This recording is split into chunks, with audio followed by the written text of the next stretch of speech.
Hello friends, welcome to learn computer GSCTI GS computer training institute के आज के इस ऑनलाइन ट्यूटोरियल में आज हम आपको बताएंगे यदि आप टैली प्राइम पे काम कर रहे हैं, आप अपनी कंपनी को अल्टर कैसे करेंगे, कॉन्फ़िगर कैसे करेंगे और जो वाउचर्स हैं उनको आप अपनी कंपनी में एक्टिवेट कैसे करेंगे। आज हम आपको सारी कॉन्फ़िगरेशन के बारे में बताएंगे। आज का जो चैप्टर है बहुत ही इंपॉर्टेंट है, आप इसको ध्यान सुनेंगे और देखेंगे। मुझे कंपनी को अल्टर करना, यदि आप यहाँ से मैं गेटवे ऑफ टैली पे क्लिक करता हूँ, ए फॉर अल्टर प्रेस करता हूँ तो यहाँ पर आप देखेंगे अकाउंटिंग मास्टर्स को में आप ग्रुप, बैंक अकाउंट्स, ये सारी चीज़ें हैं। तो अगर इसको अल्टर करना है, अकाउंटिंग मास्टर्स को अल्टर करना है ग्रुप्स में, लेजर्स को, कोस्ट सेंटर को, तो आप इसको करेंगे। फिर उसके बाद इन्वेंट्री में अगर कुछ बना है तो उसको, पेरोल में, पेरोल स्टेशनरी में और स्टेशनरी डिटेल्स को अगर आप अपडेट करना चाहते हैं तो यहाँ से इसको करेंगे। बट मैं कंपनी की करूँगा। कंपनी को अल्टर करने के लिए आप अपने कीबोर्ड से अल्ट के प्रेस करेंगे। आप अल्ट के प्रेस करेंगे तो आप यहां से सी फॉर क्रिएट के ऑप्शन पे आएंगे। सी फॉर क्रिएट के ऑप्शन, मैं यहां पर एक कंपनी क्रिएट करता हूं। सी फॉर क्रिएट मैं कंपनी का नाम रखूंगा alteration of company, AL alteration and configuration, CONFIGUARATION, alteration and configuration of A company, मैंने इसी का नाम दे दिया। एड्रेस मैं प्रतापगढ़ डाल दिया। और उसके बाद मैं स्टेट सेलेक्ट करूंगा, मेरा स्टेट उत्तर प्रदेश है। उसके बाद मैं पिन कोड 230124 230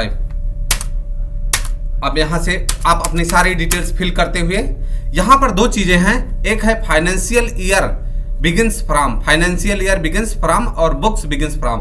फाइनेंशियल ईयर का मतलब होता है, जो फाइनेंशियल ईयर हमेशा जो स्टार्ट होता है वो 1 अप्रैल से स्टार्ट होता है और जो फाइनेंशियल ईयर का लास्ट डे होता है वो 31 मार्च होता है। बुक्स बिगिंस का मतलब ये होता है कि जैसे फाइनेंशियल ईयर तो हमारा 1 अप्रैल को स्टार्ट हुआ, लेकिन जो हमारा बुक्स बिगिन, जो हमने बुक्स में अपनी एंट्री करनी स्टार्ट की, हो सकता है मैंने जून से स्टार्ट किया हो या जुलाई से, अगस्त से या सितंबर से। तो जहाँ से हम कंपनी में बुक्स जो है पोस्ट करना, वाउचर्स पोस्ट करना स्टार्ट करेंगे, हम वाली डेट यहाँ पर लिखेंगे। मैं जनरली 1 अप्रैल 2023 लिख रहा हूँ। यहाँ से मैंने इसको कर दिया yes for accept the data. अब आप देखेंगे यहाँ पे अभी हमारा पहले से ही यहाँ पे कुछ चीज़ क्या है, क्या बोलते हैं, कॉन्फ़िगर्ड है। अगर आपके में ऐसा नहीं आता है तो आप बैक स्पेस की का प्रेस करेंगे। अगर आपके सिस्टम पे ये वाला ऑप्शन नो रहता है तो आप इसको क्या करेंगे, यस करेंगे। फिर उसके बाद शो ऑल फीचर्स उसको भी यस करेंगे। अकाउंट्स, यदि आप सिर्फ और सिर्फ अकाउंट्स में जो है काम कर रहे हैं, अकाउंट्स का मतलब यह है कि सिर्फ और सिर्फ आप सर्विस पे काम करते हैं तो आप मेंटेन अकाउंट्स को यस करेंगे। बिल वाइज एंट्री को यस करेंगे। कोस्ट सेंटर को यस करेंगे। कोस्ट इनेबल इंटरेस्ट कैलकुलेशन को भी यस करेंगे। मेंटेन इन्वेंट्री, यहाँ पर आप देखेंगे पहला क्या है हमारा अकाउंट, दूसरा क्या है इन्वेंट्री। तो मुझे, अगर आप सर्विस और गुड्स दोनों पर वर्क करते हैं, तो आप मेंटेन अकाउंट्स और इन्वेंट्री इन दोनों को क्या करेंगे, यस करेंगे। अगर आप और integrated accounts with inventory yes करेंगे। इनेबल मल्टीपल प्राइस, अगर आपके पास मल्टीपल गुड्स हैं, मल्टीपल आइटम्स हैं, आप तो मल्टीपल प्राइस लेवल को यस कर सकते हैं।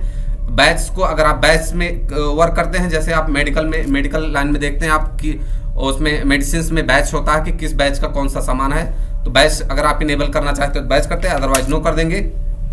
अगर आप जॉब ऑर्डर में काम करते हैं तो जॉब ऑर्डर कोस्ट ट्रैकिंग को यस करेंगे। इनेबल जॉब ऑर्डर प्रोसेसिंग, इसको भी, अगर आप जॉब ऑर्डर प्रोसेसिंग और जॉब वर्क इन और जॉब वर्क आउट इसमें काम करते हैं तो इन दोनों ऑप्शंस को क्या करेंगे, आप उसको use discount column in invoice. अगर आप अपने इनवॉइस में डिस्काउंट का कॉलम एक दिखाना चाहते हैं तो आप उसको यस कर सकते हैं। और separate actual and build quantity, अगर वहां पर आप एक्चुअल और बिल्ड क्वांटिटी को अलग अलग करना चाहते हैं तो यहाँ पे यस कर देंगे, अदरवाइज नो कर दें। तो ये वाला ऑप्शन अगर नो रहेगा तो ज़्यादा अच्छा है। गुड्स GST को अगर आप एक्टिवेट करना चाहते हैं तो वाई फॉर यस। आपकी कंपनी कहाँ पे है, रेगुलर है या कंपोजिशन है या रेगुलर से इसमें है, तो मैं इसको रेगुलर करता हूँ।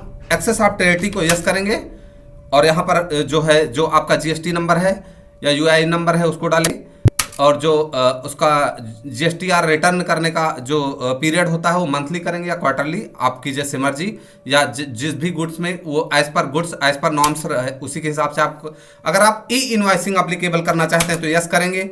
और अप्लीकेबल फ्रॉम, मैंने जब से अपना बुक्स ऑफ अकाउंट से स्टार्ट किया है 1 अप्रैल से, इनवॉइस विल प्लेस, मैं प्रतापगढ़ PRA प्रतापगढ़ डाल देता हूँ, Pratapgarh UP, Pratapgarh UP. E way bill applicable yes, applicable from 1 अप्रैल, और applicable inter state yes, and इसको प्राइमरी रखेंगे और यस फॉर एक्सेप्ट डेटा कर देंगे। उसके बाद अगर आप TDS डिडक्ट कर रहे हैं तो TDS को आप यस करेंगे। यहाँ पर 10 registration number, 10 account number, deductive type company है, इंडिविजुअल है, HAF है, ठीक है, डिडक्टर ब्रांच डिवीजन, मतलब कि आप कहाँ से टैक्स को डिडक्ट कर रहे हैं, और सेट अल्टर रिस्पॉन्सिबल पर्सन, अगर जो भी आपका पर्सन पहले से लिखा हुआ है तो ठीक है, या पहले से एंट्री की हुई है तो ठीक है, अगर नहीं है तो आप वाईफाई यस करेंगे। यहाँ पर जो रिस्पॉन्सिबल पर्सन है उसका नाम डालेंगे, उसके पिता का नाम, उसका डेजिनेशन जो कंपनी में है, उस बंदे का डेजिनेशन क्या है, पैन नंबर क्या है, और उसका एड्रेस क्या है, उसका पूरा एड्रेस, उसका mobile number, STD, telephone number, email ID, ये सारी डिटेल्स डालकर उसको क्या करेंगे। और दूसरा नेक्स्ट है IT, ignore IT exception, ignore IT exception को यस कर देंगे, और active TDS at stock item पर इसको नो रखेंगे। और उसके बाद यहाँ पर अगर आप TCS एक्टिवेट करना चाहते हैं तो TCS को भी यस कर देंगे। 10 नंबर यहाँ पर डालेंगे पहले वाले में, फिर उसके बाद 10 का यहाँ पर 10 रजिस्ट्रेशन नंबर, फिर 10 अकाउंट नंबर, फिर उसके बाद कंपनी किस प्रकार की है, कंपनी इंडिविजुअल है या HAF है, फिर उसके बाद कलेक्टर ब्रांच डिवीजन, किस ब्रांच में आपने कलेक्ट किया है, ठीक है। और फिर उसके बाद रिस्पॉन्स, और जो उसमें रिस्पॉन्सिबल पर्सन यदि पहले से आपने उसको फिलअप कर रखा है तो ठीक है, नहीं तो आप यस करके यहाँ से कॉन्टैक्ट पर्सन का जो डेजिग्नेटेड पर्सन होता है, जो ऑथराइज सिग्नेटरी होते हैं, उसकी सारी डिटेल्स आप क्या कर सकते हैं, यस करते हैं। फिर उसके बाद IT जो एग्जम्पशन लिमिट यस करेंगे। IT एग्जम्पशन लिमिट का ये होता है, का मतलब ये होता है कि कुछ ऐसे प्राइस होते हैं, कुछ ऐसा अमाउंट होता है, वैल्यू इनवाइसिंग वैल्यू होती है कि वहाँ तक आपको TDS या TCS कलेक्ट करने की आवश्यकता नहीं होती। अगर उसके ऊपर की बिलिंग होती है तभी आप TDS या TCS डिडक्ट कर सकते हैं। वैट अगर आप वैट में कोई आप ऐसे गुड्स में डील करते हैं जैसे वैट में है तो आप वैट को एक्टिवेट कर सकते हैं। वैट आपको पता है कि वैट जो है, वैट अभी टोल प्लाजा पे है, इलेक्ट्रिसिटी ड्यूटी पे है, और स्टाम्प ड्यूटी पे है, और जितने भी हमारे क्रूड ऑयल हैं, high spirit motor, high inflammable motor spirit है, उन सब पर अभी क्या होता है, वैट ही अप्लीकेबल होता है। तो अगर आप ऐसी कंपनी में काम करते हैं जहां पर वैट लागू होता है तो वहां पर आप क्या कर सकते हैं, वैट को एक्टिवेट कर सकते हैं। Enable browser XC for reports yes करेंगे। इनेबल टाइल रिमोट सर्विस, यदि हो सकता है कि आपका जो सेटअप है कहीं और है, लेकिन कोई रिमोट एरिया से, या आपका सेटअप लखनऊ में है और कोई दिल्ली से अगर आपके सिस्टम पे काम करना चाहता है, then you can Tally net services, आप उसको क्या कर सकते हैं, यस कर सकते हैं। फिर उसका maintain payroll yes, enable payroll stationery yes करेंगे। और यहाँ पर कंपनी की जो कंपनी का कोड है, कंपनी का जो ग्रुप कोड होता है, कंपनी का सिक्योरिटी कोड है यहाँ पर, और फिर उसके बाद पहले वाला पीएफ वाला ऑप्शन था, दूसरा ESI का है, फिर तीसरा है NPS का है, चौथा इनकम टैक्स का है। ये सारी चीज़ें आप क्या कर सकते हैं, भर सकते हैं, और फिर भर सकते हैं, और या भर सकते हैं, और उसके बाद नहीं तो भरेंगे। और फिर उसके बाद यदि आप अपनी कंपनी का पेमेंट कोड बनाना, QR कोड बनाना चाहते हैं, या लिंक आप जो क्या है जनरेट करना चाहते हैं, तो आप इस ऑप्शन को भी यस कर सकते हैं। अदरवाइज मैं नो रहने दूंगा। इनेबल मल्टीपल एड्रेसेस, अगर आपका एक वो है क्या बोलते हैं, एक कंपनी है और उसके मल्टीपल एड्रेसेस हैं, then you can press yes here. आप यहाँ पर क्या कर सकते हैं, यस कर सकते हैं। तो यहाँ पर आप देखेंगे प्राइमरी है, प्राइमरी के बाद फिर इसके ऑप्शन क्या आएगा, सेकेंडरी आ जाएगा, 2 आ गया, तो मैं इसको नो करता हूँ। और ठीक है, मार्क मॉडिफाइड वाउचर, इसको मैं क्या करूंगा, नो रहने दूंगा, और फिर उसके बाद यस कर दूंगा। मैंने यस किया है। अभी हमारी कंपनी क्या हो गई है, हमारी कंपनी सारी चीज़ें इसमें क्या हो गई हैं, कॉन्फ़िगर्ड हो गई हैं। मैं अगर इसमें दूसरी कंपनी मुझे लर्न कंप्यूटर GSCTI को बदलना है तो मैं Alt K प्रेस करूंगा, और H for shirt learn computer GSCTI को मैंने क्या कर दिया, से बदल दिया। यहाँ से मैंने क्या किया है, बदल दिया है। फिर उसके बाद अगर आपको वाउचर्स एक्टिवेट करने हैं, आप अपने कीबोर्ड से वी फॉर वाउचर प्रेस करेंगे और फिर उसके बाद आप F10 प्रेस करेंगे। F10 for others voucher. Others voucher, जो भी वाउचर्स आपको एक्टिवेट करने हैं, जो भी वाउचर्स आपको एक्टिवेट करने हैं, वहां से आप यहां से क्या कर सकते हैं, उसको activate, show in active, show in active आप यहां से क्रिएट भी कर सकते हैं। शो इन एक्टिव, आप देखेंगे कि जो भी एक्टिव हैं वो सारे क्या हैं, हाइलाइट्स हैं। वो क्या हैं, सारे हाइलाइट्स हैं। जो एक्टिव नहीं है आप उनको क्या कर, जैसे मेमोरेंडम एक्टिव है तो आप इसको एक्टिव करना चाहते हैं, यस, मेमोरेंडम क्या हो गया है, एक्टिव हो गया है। फिर से मैं दोबारा F10 प्रेस करता हूं, मेमोरेंडम आप देखेंगे कि यहाँ पर हाईलाइट हो गया। फिर से मैं शो इनएक्टिव पे जाता हूं और फिर उसके बाद यहाँ पर आप देखेंगे कि रिवर्स जर्नल भी क्या है, एक्टिव है। मैं उसको yes, Y for yes press करता हूं, रिवर्स जर्नल हमारा क्या हो गया, एक्टिव हो गया है। दोबारा से मैं F10 प्रेस करता हूं और फिर उसके बाद शो इन एक्टिव्स पे जाता हूं,